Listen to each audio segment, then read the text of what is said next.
ortocóptica. Y la tradición cordobesa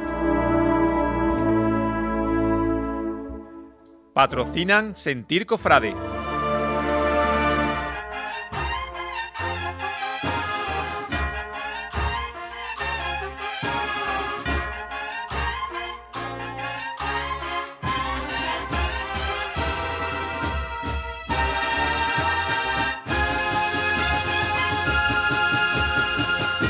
Buenas noches, miércoles de Cuaresma, miércoles 12 de marzo. Espero que disfrutaran el programa de anoche, donde conocimos a nuestra banda de música, donde repasamos todos los actos culturales. Únicamente recordarles, antes de iniciar este programa, esta semana sigue habiendo los siguientes quinarios de nuestra hermandad: de Sangre del Higuerón, Penas de Santiago, Cristo del Amor, Hermandad de la Estrella, Hermandad de la Sentencia, Hermandad del Prendimiento, Hermandad del Calvario, Hermandad del Caído, Hermandad de los Dolores, Hermandad de la Agonía, Hermandad del Buen Suceso, Hermandad del Nazareno y Hermandad del Descendimiento. Pues todas nuestras hermandades están ahora mismo en un overbooking de cultos en nuestra iglesia. Hoy lo que vamos a hablar en este Sentir Cofrade de este miércoles es de Jesús. Y vamos a hablar de Jesús desde el punto de vista médico, desde el punto de vista de cómo un hombre de 33 años, nacido hace 2000 años, pudo soportar todo el proceso de la pasión.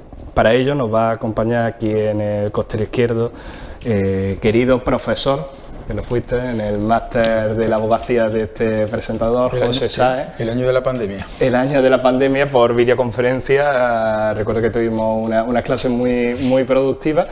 José Sáez, que no solo es hermano del caído, sino que también es el director del Instituto de Medicina Legal de Córdoba. Efectivamente. Buenas noches, José, bienvenido a esta que es tu casa, y hoy vamos a hablar pues de ese proceso médico de Jesús, ¿no? ¿Cómo te aventuras como médico a tratar a este paciente? Buenas noches ante todo, Juanjo, muchas gracias por invitarme y un saludo a todos los espectadores. Pues la verdad es que fue una evolución. O sea, yo empecé con este tema a través de la Sábana Santa y haciendo un estudio médico legal de la Sábana Santa, y luego el segundo paso fue tratar de hacer el estudio médico legal de la pasión tal y conforme la describen los evangelios. Porque yo siempre he creído, y además siempre creo, que los cristianos, los cofrades en general, tenemos demasiado minimizados los sufrimientos que tuvo que soportar una persona como Jesús en su vertiente humana durante toda su pasión. Y muchas veces no somos conscientes de lo que ello significa, en parte pues porque no hemos acostumbrado de pequeños a ver imágenes muy dulces, porque el relato evangélico también es un poco parco en sus descripciones y se queda en meras enumeraciones. Y entonces yo creo que en este tiempo de preparación a la Semana Santa siempre es bueno detenernos un poco a reflexionar de cuál fue el proceso que sufrió Jesús durante toda su pasión.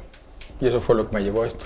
Sí, además como buen alumno tengo aquí preparado el PowerPoint. Sé que has dado innumerables charlas y muchos de los cordobeses, incluso de españoles, de gente de nuestro país, te han podido escuchar, pero yo creo que era necesario también llevarlo a la tele. Creo que podremos adelantar que vamos a ver dureza de imágenes, vamos a abandonarnos a ese Dios bello del barroco y vamos a tratarlo pues como paciente, y obviamente nunca perdiendo la perspectiva de que quien estamos hablando es el Hijo de Dios. Así que todo tuyo la palabra, José.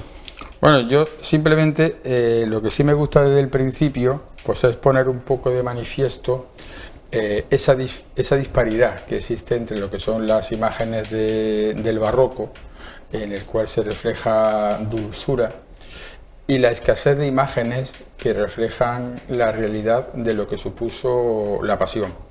Nosotros tenemos quizás una de las pocas aquí en Córdoba, que es el Cristo de la Universidad, que es un Cristo hecho por el profesor Miñarro y que está basado en los hallazgos que se encuentran en la Sábana Santa, en la Síndone.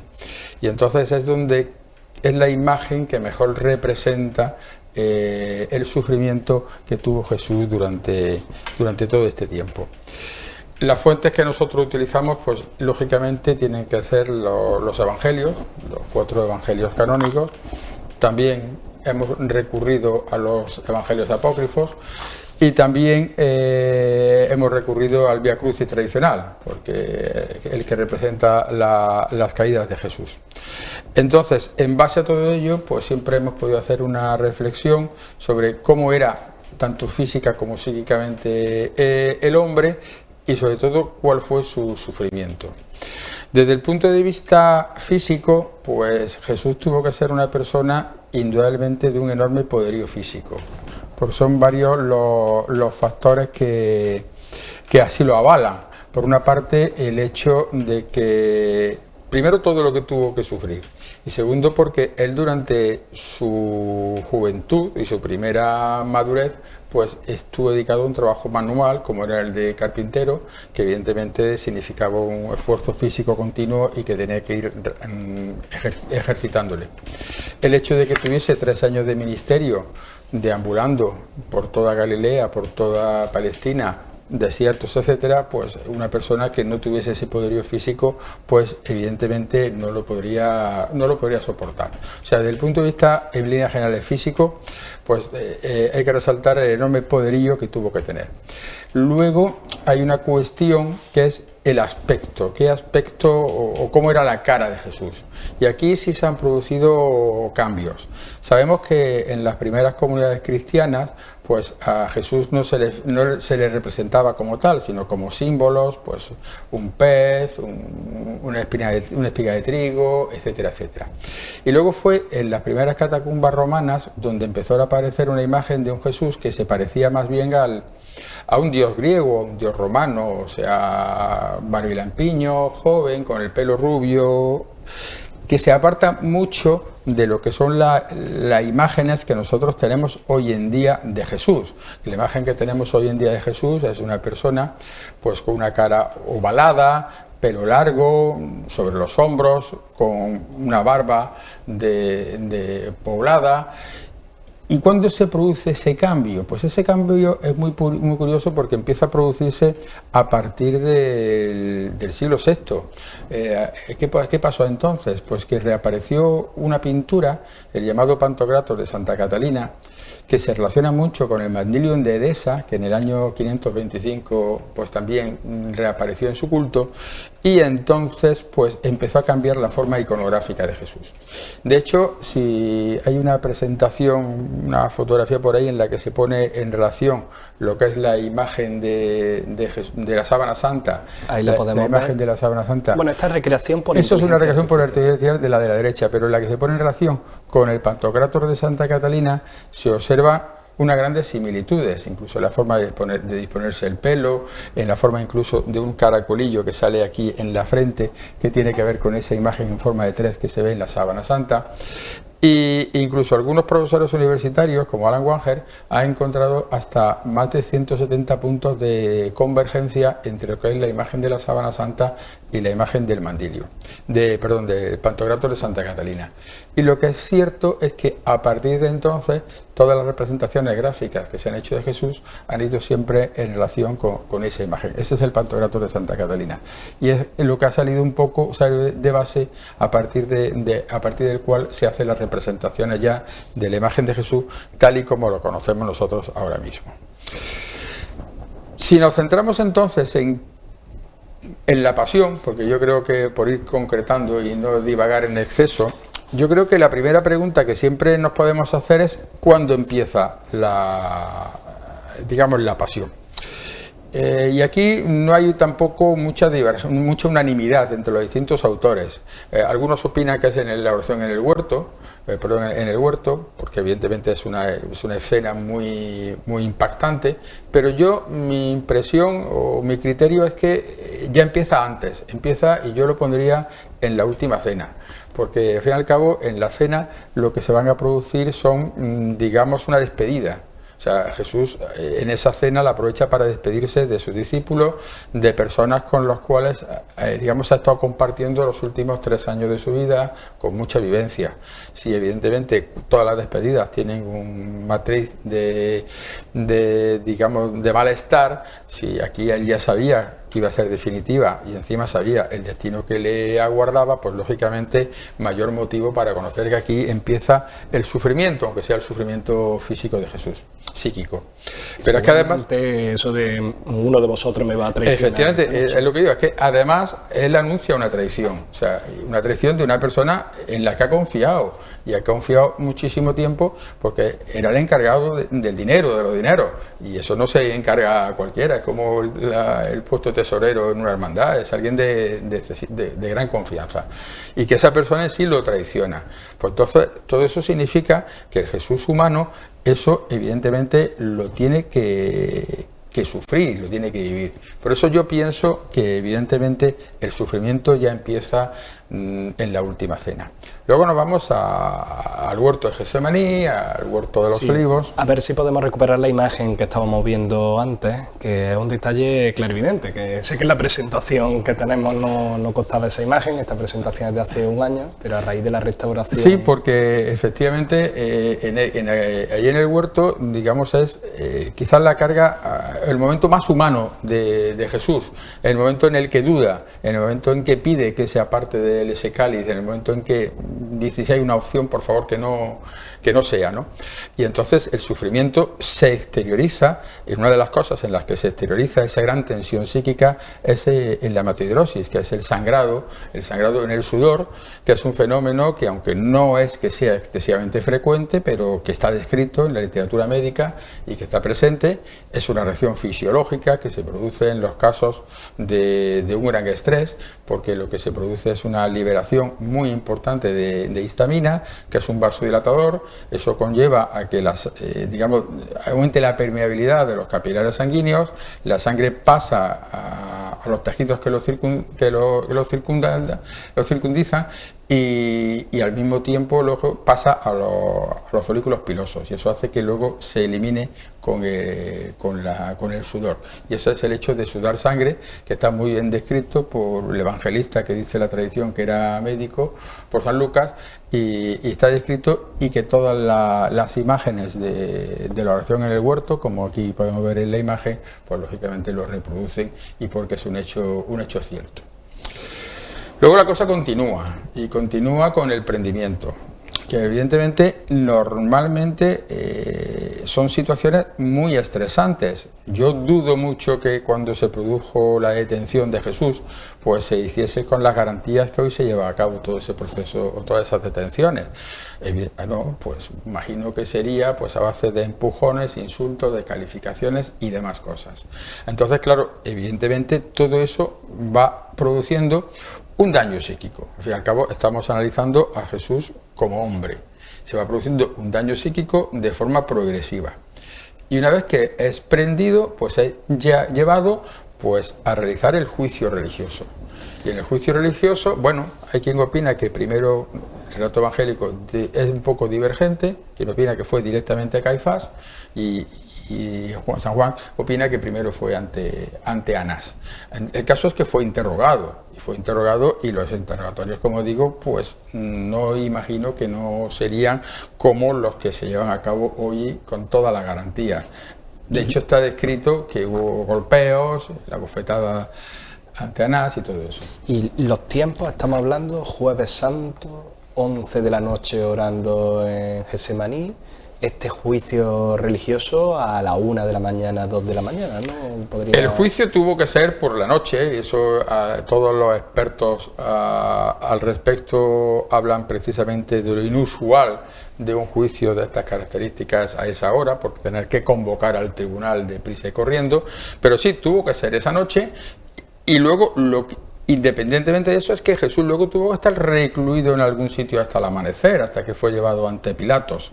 Tuvo que estar en alguna celda, tuvo que estar seguramente solo, aislado. Difícilmente es de suponer que estaría bien alimentado, seguramente ni siquiera bien hidratado. Entonces todo eso va produciendo, digamos, de forma progresiva, un deterioro cada vez psíquico, cada vez más importante, y que ya tiene que tener una repercusión física por eso, por la no hidratación, por la no alimentación, por la situación de estrés, que las situaciones de estrés, en cuanto que baja posteriormente, digamos, la descarga de catecolaminas, uno se viene un poquito abajo. Entonces, todas esas circunstancias son las que van iniciando o los que van deteriorando progresivamente el estado físico de Jesús hasta que llega al juicio civil, el juicio político, que es donde realmente sufre el mayor tormento físico, porque hasta ahora todo ha sido más bien psicológico y ahora empieza lo físico. Sí, y a priori con esa capacidad psíquica de Jesús que se desprende de los evangelios, lo podría sobrellevar a priori bien, llegar a ese juicio, no dormir una noche, vejaciones, pero al final no llegan más en ese aspecto, cuando se describe la persona de Jesús, habla de una persona equilibrada, de una persona humilde, de una persona que en circunstancias normales son, digamos, que se pueden afrontar. Lo que pasa es que Jesús tiene un problema, la parte humana, y es que él sabe en qué va a acabar.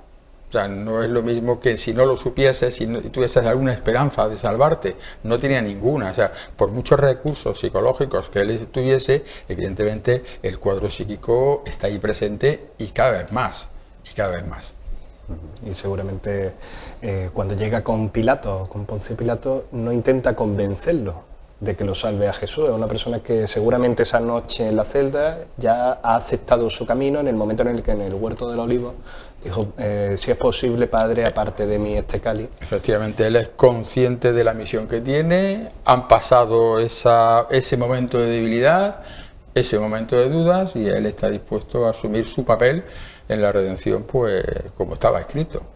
Tiene sus momentos de debilidad como cualquier ser humano, como cualquier hombre, como cualquier mujer, pero bueno, lo supera y lo afronta. Y así es como afronta luego el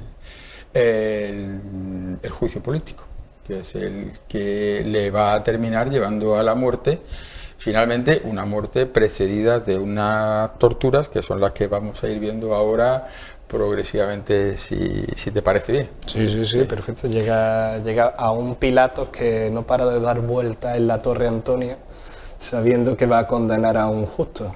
Y lo primero que le ofrece es la flagelación. Pilato duda. Y bueno, mucho hay escrito. El otro día tuviste que vio ahí fuera, me hubiese gustado mucho ir porque es un tema que me apasiona, de la sentencia y el juicio Pilato de Jesús. Pero sí, primero lo flageló. La verdad es que no está claro efectivamente, digamos, cuál fue el objetivo de la flagelación, porque tampoco el relato aquí es unívoco. O sea, bien como pena accesoria, bien con carácter previo para intentar evitarle. Eso no está claro. Lo que sí está claro es que Jesús fue flagelado, y fue flagelado según la ley romana, que la ley romana en ese aspecto era más dura que la ley judía, porque la ley judía lo que decía es que no se podían dar más de 40 latigazos. Entonces ellos, para prevenir, no pasaban de 39. Pero en cambio la ley romana lo único que exigía es que el reo no muriese, que no muriese durante la flagelación. Ya lo que pasase luego daba un poco igual, ¿no? Entonces no tenía límites. Se quedaba un poco a expensas de lo que los que realizaban la flagelación pues consideraban oportuno. Y la flagelación es una pena que yo creo que hay que meditar realmente todo lo que significa, porque no somos conscientes. Las imágenes, hemos visto antes unas imágenes del amarrado a la columna con una cara que no expresa el dolor ni el sufrimiento, ni siquiera su cuerpo refleja la sangría. Hay una película que yo creo que marcó un antes y un después en este tema, que fue la de Mel Gibson, que yo me acuerdo en esa flagelación, las personas que estaban en el cine lo lamentaban casi públicamente. Se lamentaban al momento de cada latigazo. ¿Puede ser fidedigna esa escena de la pasión? Totalmente. Yo creo que es lo más real que se ha visto de la pasión. Porque es que una flagelación es eso. Los golpes del flagelo, sobre todo algunos tipos del flagelo, el taxilatum, el flagum taxilatum, digamos, tiene un mango corto de 40 o 50 centímetros, de él colgaban 3 cadenas o 3 correas, que además, si eran correas, habían sido endurecidas con cera, de la misma cera que se utilizaba para endurecer la rienda de los caballos. Y entonces, al final tenían una barrita metálica y unas bolitas en sus extremos, o incluso un hueso de cordero, calcáneo fundamentalmente. Entonces, con eso se golpeaba, y se golpeaba con fuerza. Claro, la fuerza que se aplica es brutal y las contusiones que se reciben en el cuerpo son brutales, brutales. ¿Y qué lesiones se producen? Pues se van a producir desde contusiones simples, que tipo de quimosis o hematomas, hasta las más importantes, que son heridas contusas, porque con la fuerza con la que se da el latigazo lo que hace es vencer la elasticidad de la piel. Incluso repiten una y otra vez y se producen heridas, y las heridas contusas son unas heridas sucias, anfractuosas, irregulares, con gran riesgo de infección. Ya son las que se producen y las que se identifican. La imagen de la sábana santa para eso es espectacular, porque se identifican más de 100 latigazos y son las que producen eso. Pero ojo, eso produce dolor, produce pérdida hemática, que ya hemos dicho que los problemas de hidratación que podía llegar teniendo, luego esa pérdida hemática va aumentando, el dolor va aumentando. La flagelación a nivel torácico produce insuficiencia respiratoria por 2 motivos. Primero, porque destroza los músculos respiratorios y eso impide que hagan su función. Y segundo, porque producen una hemorragia interna, una motoras, que impiden que los pulmones se colapsen. Pero es que al mismo tiempo se va a producir por el destrozo muscular, pues que pasan a la sangre una proteína que hay en el músculo, que es la mioglobina, que puede llegar a obstruir el riñón y producir también una insuficiencia renal. O sea, que nos vamos a ir encontrando hipovolemia, insuficiencia renal, insuficiencia respiratoria. Todo eso se produce por la flagelación, con un dolor muy intenso. No era de extrañar entonces que la gente muriese de la flagelación, no solo durante la aplicación del tormento, sino a posterioridad, por infecciones de la herida, por hipovolemias, por insuficiencia renal y por todas esas circunstancias. Porque es que la flagelación, yo sigo insistiendo, la flagelación es un tormento muy, muy importante. Es un tormento que no valoramos. No estamos afortunadamente, eso ya no se vive hoy en día, y entonces no estamos acostumbrados y no lo valoramos. Sí, sobre todo porque con la flagelación a lo mejor siempre nos imaginamos el latigazo de las películas de los años 60 de Egipto. Exactamente. Y el problema son esos huesos que desgarraban. Que desgarran, se clavan y desgarran tanto el hueso de como cordero, representa la pasión, exactamente, la película como La Pasión. se presenta en la película, como se presenta en la película, porque van desgarrando y van produciendo destrozo muscular y todo eso. Ese podría ser entonces el primer momento en el que este paciente, si no tuviera las capacidades físicas que tenía Jesús de Nazaret, podría ya se podría haber fallecido. muerto de eso perfectamente, porque una flagelación de esas características es muy importante, es muy importante. Luego viene otro tormento, que es la coronación de espinas, que además a esto no fue sentenciado.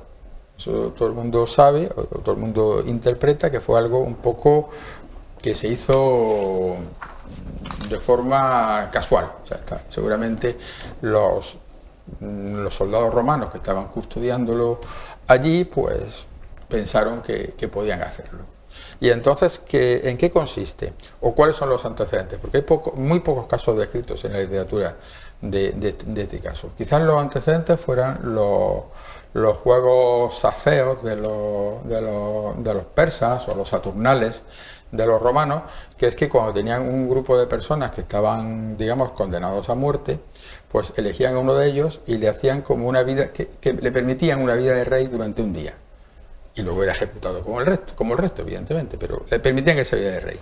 Entonces, algún soldado, imagino que habría visto una situación similar y se le ocurrió, ya que Jesús decía que era rey de los judíos, pues dice, vamos a tratarlo como rey. Entonces es cuando le hacen la corona de espinas, le ponen la túnica, la capa, y le ponen una caña y le golpean. Claro, tampoco muchas veces somos conscientes de lo que esto significa, porque claro, una corona de espinas, ¿quién no ha tocado una rosa y se ha pinchado y ve lo que eso significa? Pues imagínense plantas con unas espinas de ese tamaño o incluso más poderosas, en el que le confeccionan una especie de casco, porque luego se ha visto, tanto por publicaciones como por incluso hallazgos en catacumbas, que las coronas más bien eran como si fuese un casco, un capacete, más que como una corona al estilo de las coronas de laurel de los emperadores romanos, de los dioses romanos. Entonces, claro, solo encajaban en la cabeza. Y cuando le encajan, las espinas esas actúan como verdaderos instrumentos punzantes, como punzones, que penetran en la piel. Y cuando penetran en la piel, originan dolor y originan pérdida de sangre. O sea, más dolor y más pérdida de sangre. Pero, ojo, eso no es una herida que yo la pincho y me retiro el arma, no. El arma queda ahí. Cualquier movimiento, cualquier golpe, hace que vuelva a clavarse nuevamente. Si había dejado de sangrar, vuelve a sangrar. Si había dejado de doler, vuelve a doler, porque está continuamente.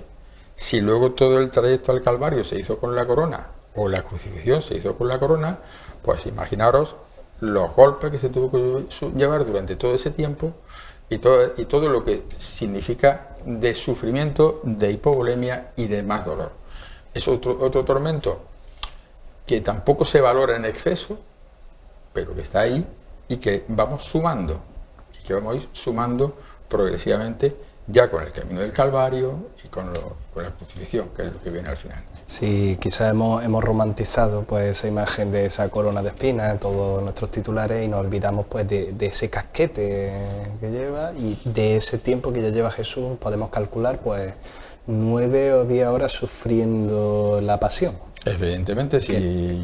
Que se culmina ahora con la sentencia de Jesús, que si te parece bien, hacemos ahora la parada. Perfecto. Publicidad y iniciamos ese camino al Calvario en el momento que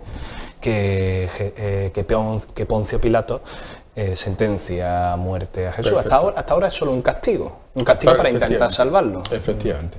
Ahora mismo, hasta ahora flagelación y coronación de espinas. Y luego viene ya el camino al Calvario, cuando ya la sentencia ha recaído, los motivos que él tuviese, bueno, él lo sabrá, porque tampoco está muy claro, pero a partir de ahí sí, empieza lo duro. Perfecto, y empezamos también el Vía Crucis. Realmente el Vía Crucis de 1725 se inicia pues con esa primera estación, Jesús es sentenciado a morir. Nosotros nos vamos 5 minutos a publicidad y volvemos y recorremos pues ese camino al Calvario. Zocóptica y la tradición cordobesa patrocinan Sentir Cofrade.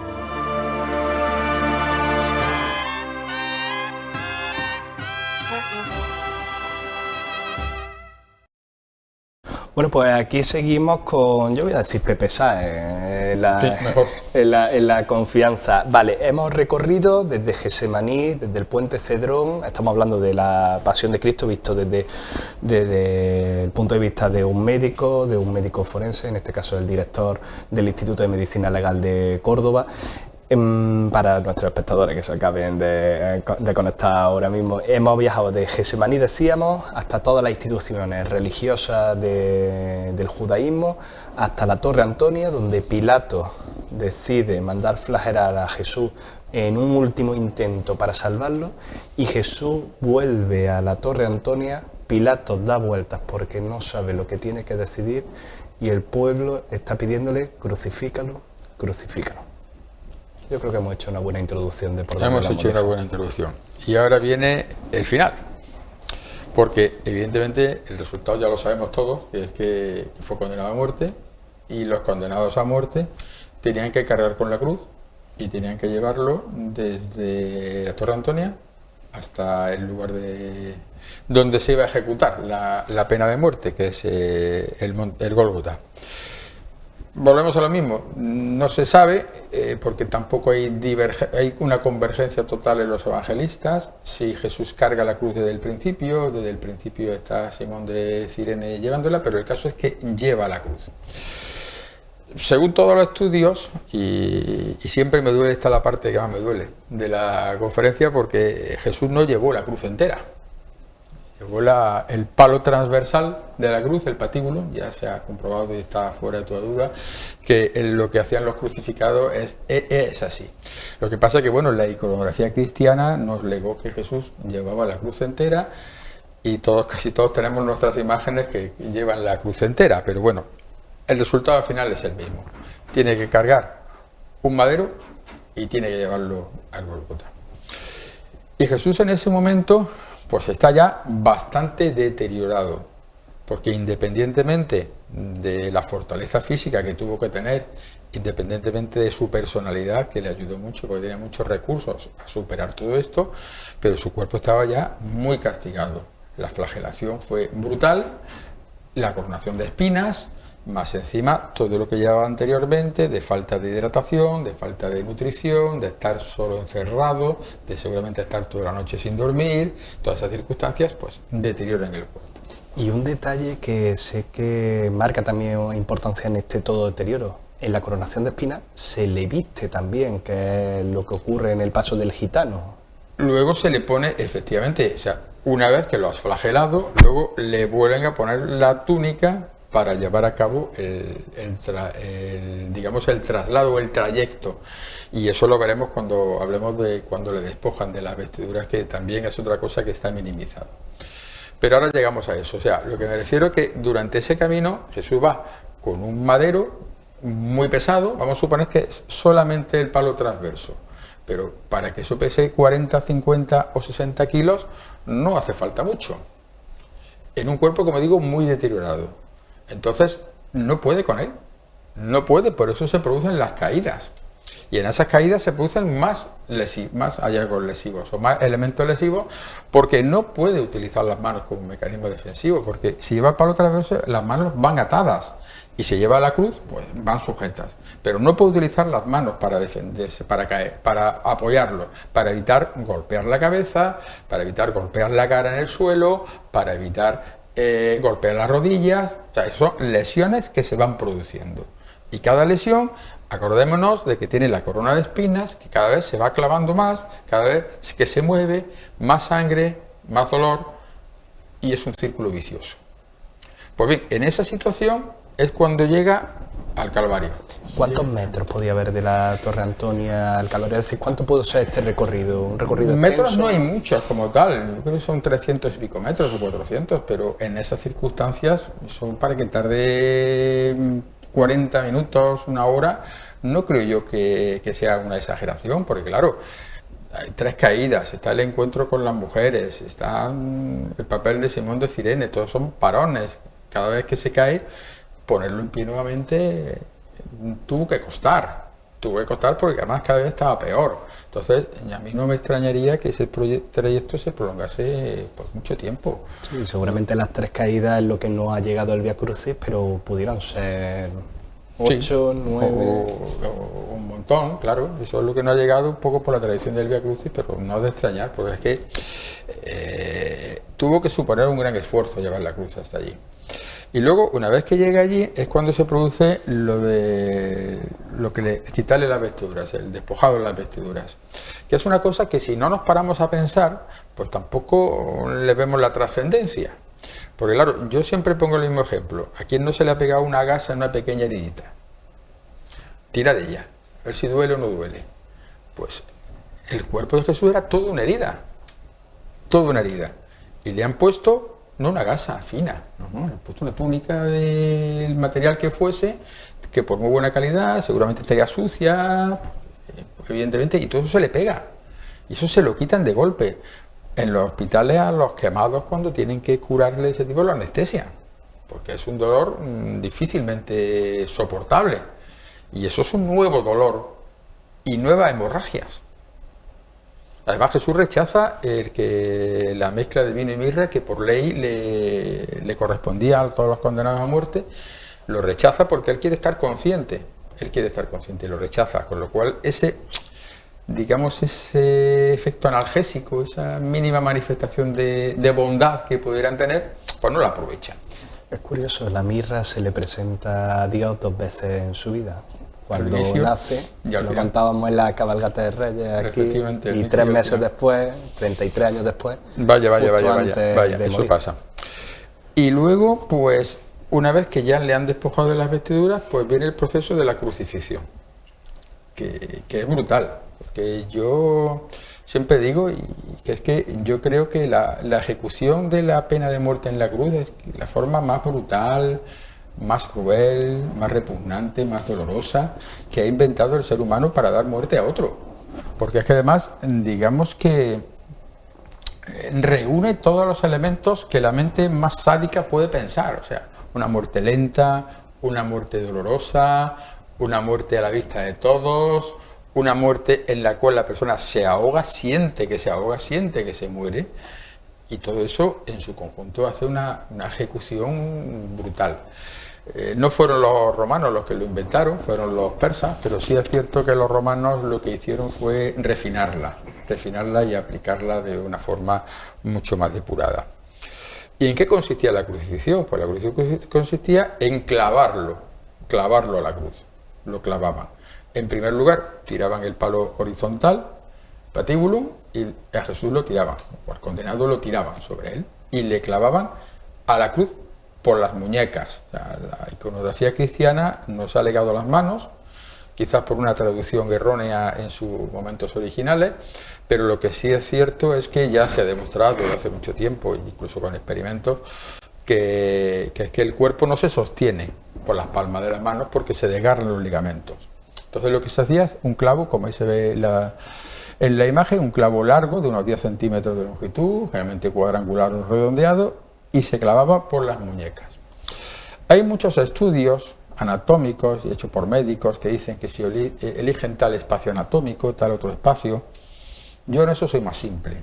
Yo no creo que el verdugo tuviese conocimientos de anatomía. El verdugo clavaba por donde podía, y si no clavaba, levantaba y volvía a clavar. Y ya está. Y así se clavaba. Evidentemente se lesionan estructuras vasculares, se lesionan estructuras nerviosas, hay más hemorragia, hay más dolor. Si se lesionaba el nervio mediano, se podía producir una flexión forzada del dedo pulgar, como está representado perfectamente en la imagen de la síndrome, pero por una lesión del nervio mediano. Pues bien, en esa postura, o con esa fijación, lo que se hacía es que se cogía el patíbulo, se elevaba, como ahí se puede ver, y lo encajaban en el stipe, que es el que estaba fijo. Eso significa que en un determinado momento, todo el peso del cuerpo radica en los clavos de las muñecas. Volvemos a lo mismo, más dolor, y si hay una afectación nerviosa vascular, pues más pérdida hemática. Una vez que se encajaba, lo que se hacía es que se fijaban posteriormente los pies. Y de esa forma se clavaban los pies, generalmente también con un clavo similar en el segundo espacio metatarsiano, se clavaba, se colocaba, podía hacer de forma los pies separados o los pies juntos, pero se clavaban y se quedaba el cuerpo en esa postura, conformada a la cruz. ¿Y ahí cuál es el mecanismo lesivo, el mecanismo de muerte? Pues la asfixia. ¿Por qué? Porque el cuerpo está descolgado. Y ahí no puede respirar. No entra aire en los pulmones. Para entrar en los pulmones lo que hay es que elevarse. Y se tiene que elevar utilizando los únicos puntos de apoyo que tiene, que son las manos, las muñecas y los pies. Todo eso a costa, pues, de un gran dolor, de un gran esfuerzo y de un gran sufrimiento. Y se tiene que elevar porque es que en estos casos ya no solamente hay una pérdida de oxígeno, que es lo que se llama una hipoxia, sino que también hay una elevación de los niveles del anhídrido carbónico, una hipercapnia, que es la que hace que la persona sienta que se está ahogando y siente la necesidad de respirar. Entonces, por lo que, como se ahoga, se eleva. Coge fuerza, coge aire y luego se baja. Y así está mientras tiene fuerza para seguir haciéndolo. Puede aguantar más o menos. Jesús duró poco. Ahí tenemos en el Monte Calvario a Dismas y a Gestas, que obviamente no pasarían por el proceso de Jesús. ¿Cuánto tiempo podrían haber llevado en la cruz? Hay veces que se dice que puede gastar hasta días. Lo que pasa es que cuando quería que acelerara el proceso, lo que hacía es que le rompía las piernas. ¿Le rompía las piernas para qué? Pues para que ya perdiesen el punto de apoyo de las piernas y solamente tuviesen el punto de apoyo de los brazos. Así sí que es muy difícil. Entonces eso aceleraba mucho el fallecimiento, romperle las piernas. A Jesús no hizo falta rompérselas porque falleció antes. ¿Y por qué falleció antes? Porque por todo lo que traía. Es que Jesús venía ya, yo siempre digo que es que lo milagroso es que llegase vivo a la crucifixión. porque con todo lo que había sido castigado, con todo lo que había sufrido anteriormente, el llegar vivo a la crucifixión y el mantener la lucidez que mantuvo para tener un cierto intercambio coherente de palabras con sus discípulos, con su madre, eso significa la gran fortaleza física que tuvo y la gran coherencia y la gran madurez psíquica que tenía. Porque es que, digo, lo complicado es llegar vivo. Por eso no es de extrañar que muriese pronto. De hecho, el relato evangélico nos dice que Pilato se extrañó de que muriese tan pronto. Pero claro, ahí está. Y luego, ¿qué es lo que se hizo para confirmar una especie de diagnóstico de muerte? Pues la lanzada. La lanzada, la verdad es que tampoco tenemos claro si fue en el lado derecho, si fue en el lado izquierdo.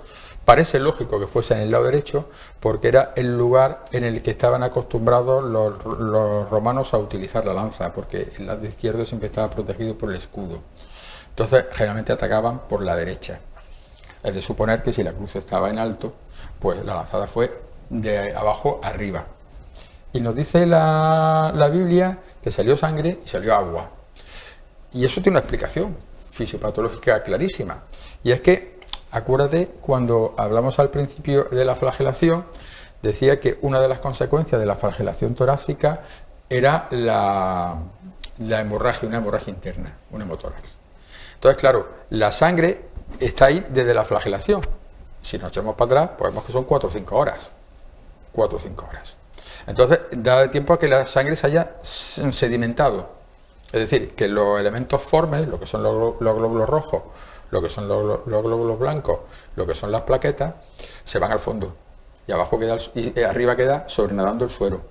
Si tú pinchas una cavidad, como la torácica, desde abajo, ¿qué sale? Primero los elementos formes, sangre, y luego sale el suero, agua.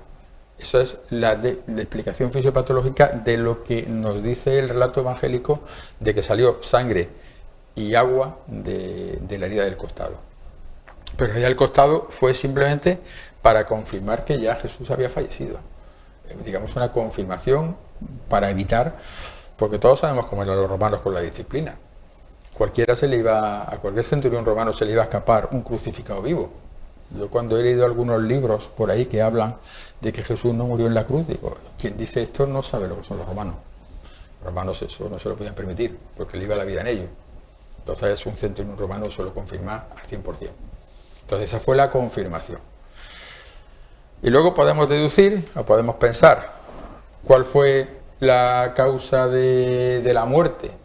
Hombre, estrictamente una asfixia sola no fue, porque no dio tiempo.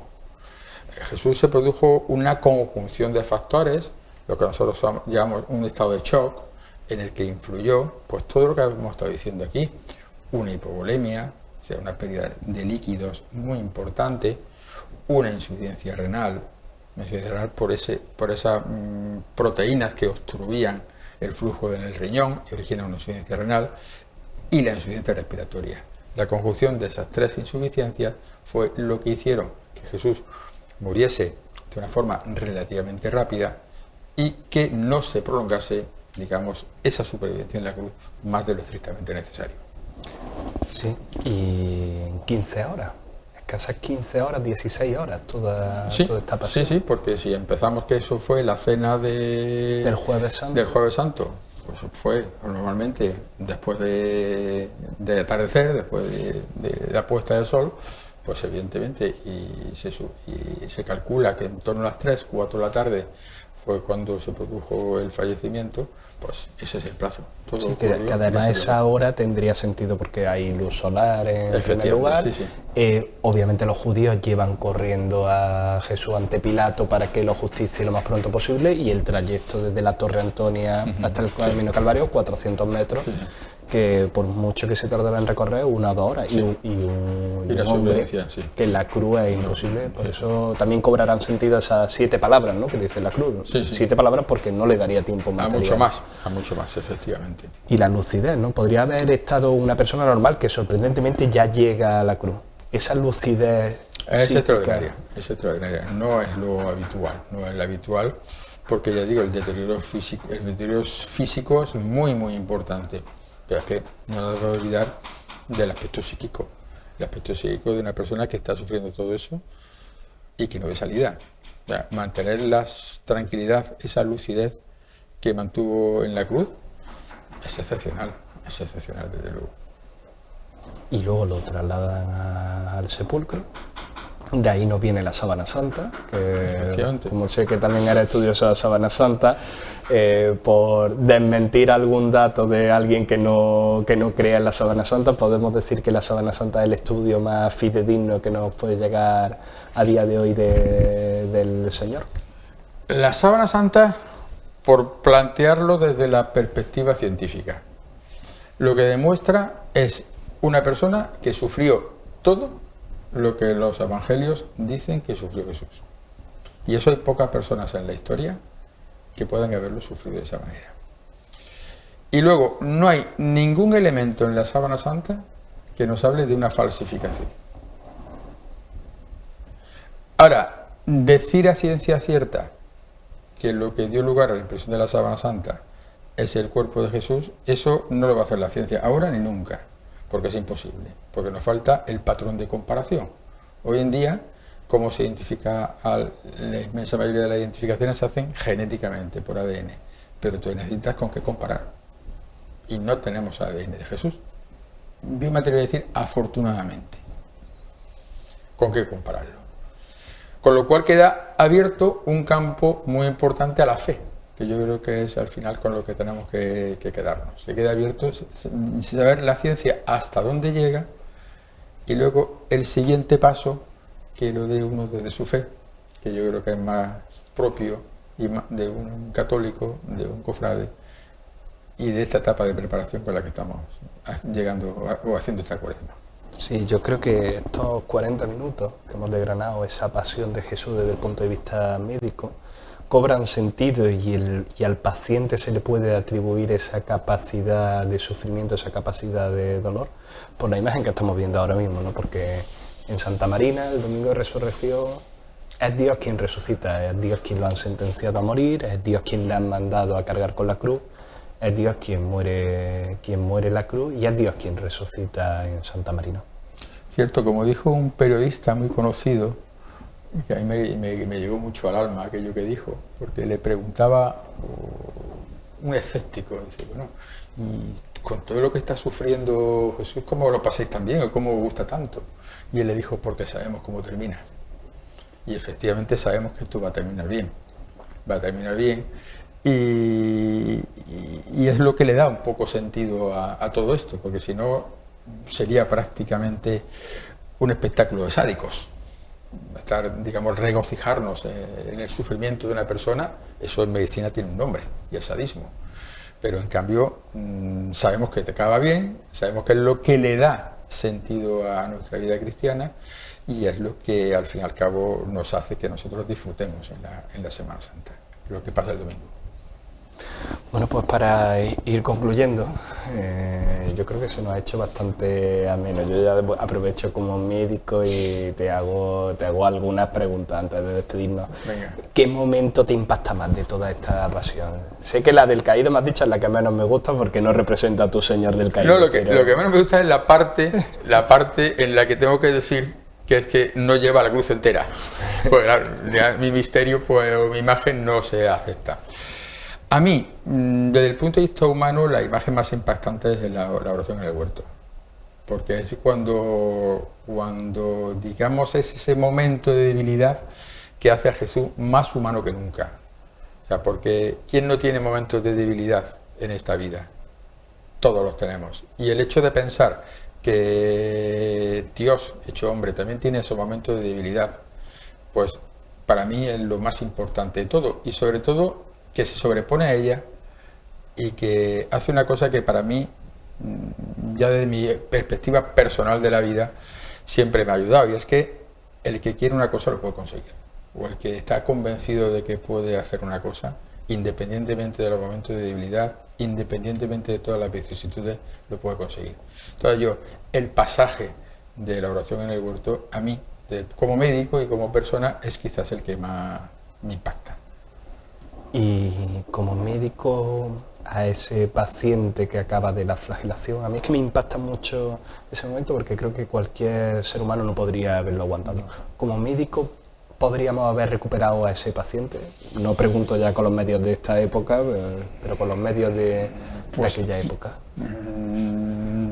Es una pregunta difícil, porque claro, tampoco sabemos con exactitud cuál fueron el número exacto de latigazos. Si damos por bueno, por ejemplo, la imagen de la síndrome, que habla de más de 100 latigazos repartidos por todo el cuerpo, pues costaría mucho trabajo. Sí es cierto que partimos de que hay un buen material, en el sentido de que una persona físicamente muy fuerte, porque si no, no lo hubiese podido. Entonces, aunque a lo mejor en el común de los mortales eso hubiese sido prácticamente una condena a muerte, en el cuerpo humano de Jesús, con esas características tanto físicas como psíquicas que tenía, yo creo que sí podía haberlo superado, independientemente de que hubiese tardado un mayor tiempo o no, si la cosa se hubiese quedado ahí, pero es que no se quedó, ese es el problema. Y ahora, como médico cofrade, te quedas con el Cristo de la universidad y ver el martes santo la dureza de la pasión, o un Cristo de la buena muerte, un Cristo de la caridad. Yo soy de más de Cristo de la universidad, y aunque yo sé que estoy en franca minoría con la mayoría. Yo, no es la primera vez, no me ha pasado una vez, me ha pasado varias veces, estoy viendo el Cristo de la universidad, y sobre todo si hay a mi alrededor gente a lo mejor más mayor y eso, a muchos no les gusta, a mí me encanta. Yo es que soy muy realista, y bueno, tengo también esa pasión por la sábana santa, y a mí es que eso lo representa. A mí el Cristo de la universidad, yo creo que es el que mejor representa el sufrimiento de Jesús. Y si se trata de, yo entiendo muy bien que no hemos dejado llevar por el barroco, y seguramente tienen razón quien lo hizo y eso, pero a mí me gusta que si estamos transmitiendo el sufrimiento de Jesús, vamos a transmitirlo con toda su crudeza. Y eso el Cristo de la universidad lo representa sin ningún género de dudas. Sin ningún género de dudas.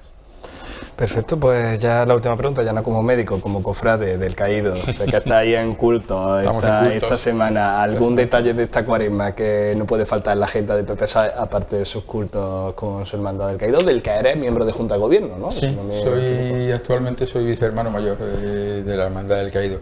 Bueno, pues la preparación siempre es muy intensa.